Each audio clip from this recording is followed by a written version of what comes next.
Semua kisah punya makna dan setiap suara punya pesan. Bersama aku, Askia Naira Mufira, dan aku, Lisca Amelia, kita akan buka wawasan tanpa pengetahuan lewat suara. Di podcast kali ini, kita bakalan ngebahas tema yang sangat seru, yang cocok banget loh buat remaja-remaja kayak kita. Oh my god, apa itu sih Teh? Nah, temanya itu kenakalan remaja. God.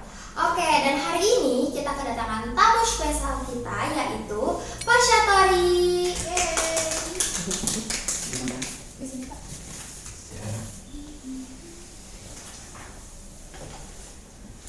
Halo, gimana?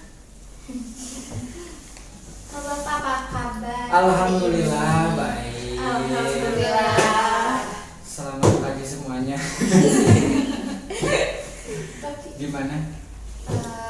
Mungkin boleh Pak biodata Bapak memperkenalkan. Kenalkan dulu. Perkenalkan, nama saya Ahmad Syatori, status menikah. Kebetulan saya di sini di Sekolah SMA Angkasa 2 mengampu pelajaran pendidikan agama Islam. Wow, pendidikan agama Islam ya Pak. Ya, Bapak, hari ini kan kita tuh mau ngebahas tentang kenakalan remaja nih Pak. ya. Menurut Bapak, kalau Bapak melihat kondisi remaja sekarang tuh kayak gimana gitu? Soalnya kan banyak banget remaja-remaja sekarang tuh yang hilang arah karena terbawa arus. Secara garis besarnya, kenapa terjadinya kenakalan remaja? Mungkin dikarenakan faktor lingkungan juga ya. Faktor lingkungan juga. Sebetulnya kenakalan remaja itu bisa diantisipasi kalau misalkan ada kesadaran dari pribadinya masing-masing. Kasarnya gini, saya sering menyampaikan ke anak-anak, orang bisa berubah itu kalau misalkan dalam niatan dirinya ada niatan untuk berubah untuk menjadi baik. Gambarannya seperti ini, ketika kamu datang ke dokter, ketika dokter bertanya sakit apa, sakit ini, dokter hanya mengasihkan obat resep, pulang ke rumah obatnya tidak diminum, jangan harap penyakit kamu akan sembuh. Ketika di sekolah anak-anak dikasih tahu harus ini, tapi anaknya tidak ada niatan untuk berubah, sampai kapanpun tidak akan berubah. Waqna bijahlika ijabauta mu'alima wasbir bidaika ijabauta. Ketika kamu, bahasanya kamu harus sabar dengan penyakitmu, ketika kamu melawan terhadap doktermu, kamu harus sabar dengan kebodohanmu ketika kamu melawan terhadap guru. Jadi bisa lingkungan, bisa teman. Makanya dalam taklim dikatakan ada faslun fitiyaris syarif, pasal menjelaskan bagaimana cara melingkungan. Harus bisa mencari teman yang mengajak kita terhadap kebaikan. Karena dalam bahasa kita itu kal jamri itu seperti abu. Ketika kamu bergaul dengan orang yang kurang baik, kamu akan cepat terkena virus tidak baiknya. Begitu.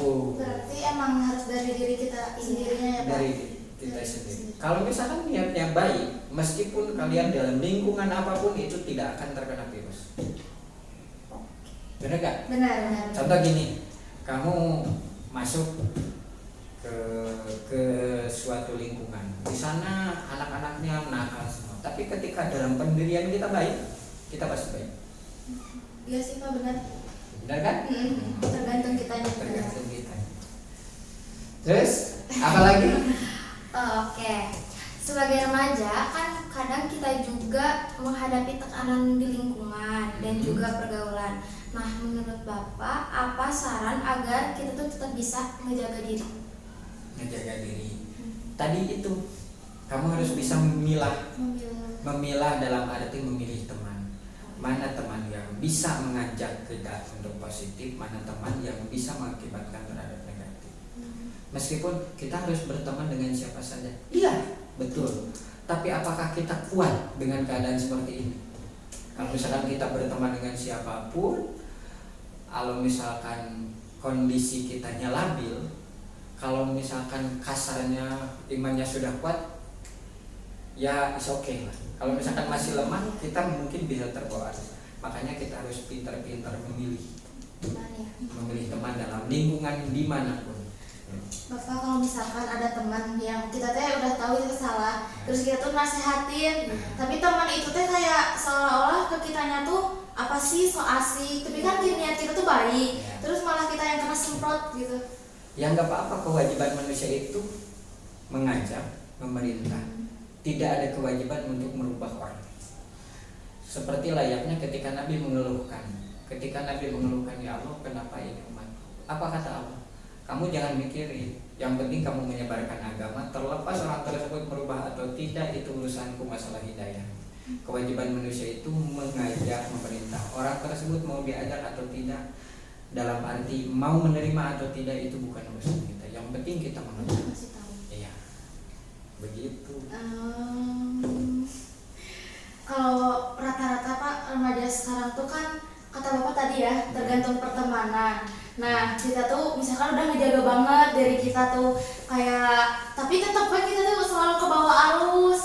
Faktor-faktornya teh apa gitu? Kan manusia itu, dalam diri manusia itu ada dua unsur. Dua unsur dalam arti Allah itu menciptakan jin, malaikat, manusia. Manusia itu di tengah-tengah. Dalam kadar keimanan pun kadang-kadang yazid wa yanqus, kadang-kadang bertambah, kadang-kadang berkurang gitu. Dalam pergaulan pun gitu. Kuncinya ketika kita supaya tidak terbawa arus, iman. Iman juga benar, iman. Segodaan apapun, ketika kamu iman, kamu tetap akan kuat. Contoh, sekarang kan lagi puasa nih. Iya. Ketika kamu tetap menjaga iman, meskipun ada orang makan di depan kita, kamu gak akan terganggu. Oh iya, benar Pak, benar. Kenapa kita tergoda? Berarti imannya goyah. Kasarnya gini, dalam hadis dikatakan, la yazni zani hina yazni wa huwa mu'min, wa la yasriku sarik hina yasriku wa huwa mu'min, wa la yashrabul khamra hina yashrabul khamra wa huwa mu'min. La yazni zani hina yazni wa huwa mu'min. Tidak akan jinah seorang penjinah ketika jinahnya dia beriman. Jinah beriman? Tidak akan berjinah seorang penjinah ketika mau jinahnya dia beriman. Kenapa dia melaksanakan jinah? Berarti tidak ada iman. Ngerti? La yasriku sarikina yasriku wa mu'min. Tidak akan mencuri seorang pencuri ketika dia mencurinya dia beriman. Tidak akan mencuri. Dan punya iman. Kenapa dia mencuri? Berarti tidak ada iman. Jadi cuma tahu tapi nggak dilakuin. Iya. Kasarnya ini, kalau misalnya imannya kuat, kita puasa nih, orang lain gak puasa, wah makan. Kalau misalnya imannya kuat, bodo amat dia makan. Yang penting kita menjaga iman aja. Ketika kita tergoda, berarti iman kita goyah. Makanya kita manusia itu ada dua, di dalam dirinya itu ada istilah hati. Hati itu nggak bisa dibohongi. Karena manusia itu diberikan oleh Allah itu sama absor afidah, sama pendengaran, absor penglihatan, afidah akal pikiran. Akal pikiran sampai kapanpun kamu bisa membedakan mana benar mana salah. Contoh ini merah. Ini merah, ini bunga warna merah. Kata orang lain enggak, itu biru. Kata orang lain kalau enggak bilang biru saya akan bunuh. Kita mengatakan biru, tetap hati kita mengatakan ini merah. Karena afidah, anugerah dari Allah, manusia diberikan akal sehat bisa membedakan mana benar mana salah. Begitu. Kenapa? Guys, ternyata banyak banget ya yang harus diterapin oleh remaja-remaja kayak kita. Contohnya tadi kata Pak Syatori, harus jangan tergoda oleh apapun. Guys, sekian ya pembahasan kita mengenai kenakalan remaja. Jangan lupa kalian subscribe, like, dan komen karena masih banyak lagi video-video menarik yang bakal kita upload. Dadah. Terima kasih.